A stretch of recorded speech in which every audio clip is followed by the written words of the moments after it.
Attorney Virgie, ano yung salient points nung resolution ng UN CEDAW in favor of the Malaya Lolas? In brief lang, ano yung pinaka-esensya niya? Una, sabi niya, ang gobyerno talaga ay walang ginawang tulong sa ating mga Malayan Lolas, kaya dahil siya ay mamamayan ng gobyernong Pilipinas, dapat ang gobyerno ay tumulong. Sabi niya, una, ang gobyerno ay dapat na mag-create ng state-sanctioned fund. Yun. Yun yung una. Ikalawa, yung sa state-sanctioned fund, syempre, para din sa reparation din ng ating mga lola, katawanin ng ating gobyerno sa Japan ang ating mga lola para sa reparation. Mm. And then yung susunod na parte ay rehabilitation. Matatanda na ang ating mga lola, kaya kinakailangan nila ng tulong sa kanila para sa kanilang kalusugan, rehabilitate yung kanilang mga katawan. At yung pangatlo ay yung dapat maging parte ito ng ating kasaysayan, dapat maging parte ito ng discussion sa eskwelahan, maging parte ito ng curriculum. At pang-apat, yung bahay na pula ay gawing memorial o kaya pumili ng ibang lugar para magtayo ng isang museum. So yun yung mga importanteng laman ng CEDAW resolution. Okay. So, maituturing ito na isang tagumpay, ganun ba, Attorney Virgie, ng pakikibaka ng Malaya Lolas at ng mga organisasyon ng kababaihan tulad halimbawa ng Kakisaka at yung tumulong sa Malaya Lolas sa legal case nila, yung center law? Alam mo, isa itong malaking tagumpay. It is a landmark decision. In fact, pagka-receive natin, no, nakakatanggap tayo ng mga tawag, no, mula sa ibang bansa dahil gusto nilang gamitin yung resolution na iyon. Malaki itong tagumpay kasi bakit? Ina-address nito, first time na nag-address ang CEDAW na ang mga biktima ay kababaihan na nagawa ng giyera at militarisasyon. Dahil nga, ang tindi ng paggamit sa babae sa panahon ng giyera at militarisasyon. Kaya, isa itong malaking tagumpay. It's a landmark decision for the women's movement. Ano ba yung naging tugon naman ng gobyerno ni Presidente Bongbong Marcos? Kasi parang nung una, I remember you came all the way from Manila and then you briefed the women in media last March in Pampanga, and you told us about the March 8 UN CEDAW resolution, di ba? Ako, ang sabi ko noon kay BBM, sabi ko, andali sana, gawa ka lang ng executive order to create that fund. Kung hindi man, 'di ba?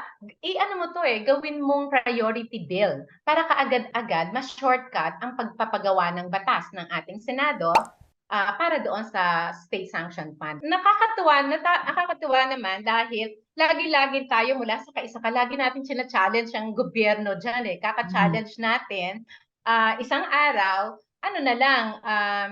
tatawag ang si Yusek Pinky Romualdez Montenegro at Yusek siya ng DSWD at sasabihin niya sa akin na ang DSWD ay talagang nagsiset ng meeting dahil nga gustong tulungan ang Malaya Lolas dahil may standing instruction or order from the Malacanang na tulungan ang Malaya Lolas. Alam mo, Sonia, I pointed it out when I was interviewed kasi Bongbong said, hindi naman totoo na walang ginawa ang gobyerno. Meron daw ginawa. So when I was interviewed, I was saying then, kung may ginawa, sabihin mo kung ano. Kasi alam kong wala. Diba? Di pagkatapos sabi ko, sana wag sensitive ang present administration because the many past administrations ay wala talagang ginawa. I even said then na dapat nga maging opportunity to for this administration to do something because kung meron siyang gagawin, it will be for the very first time that the national government now is helping or doing something for the lolas. And indeed, ganun nga yung nangyari. So, nung nag-meeting kami, pinag-usapan namin yon. Paano tutulong? Kasi kami, kahit na ang grupo ng Flowers for Lolas, it's a broad coalition of individuals and different groups of organization, kasama tayo dyan, ano? Na tumutulong sa lahat ng victims ng World War II. In-identify talaga namin ang DSWD, DOH, DepEd, DOJ as the main agencies na kailangang kumilos para magkaroon, ma-implement yung SEDO.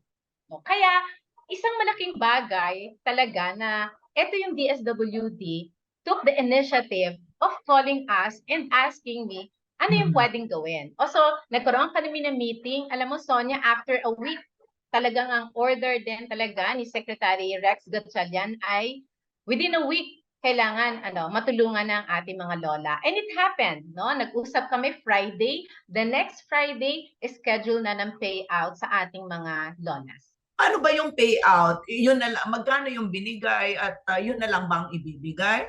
Ang sinasabi ko isa, the creation of a state-sanctioned fund, ang ibig sabihin nito, parang yung martial law victims fund or parang yung mga veterans fund. Dapat gumawa din ng ganoon na exclusive para sa ating mga victims ng World War II. Even the court, even the Congress, no, the Senate, the House of Representatives, and all government agencies, because this is the entire government. And therefore, was a national gagawin itong mga batas na ito para doon mabudgetan itong state-sanctioned funds. At saka senior citizens na yung mga yan, sandali na lang ang buhay.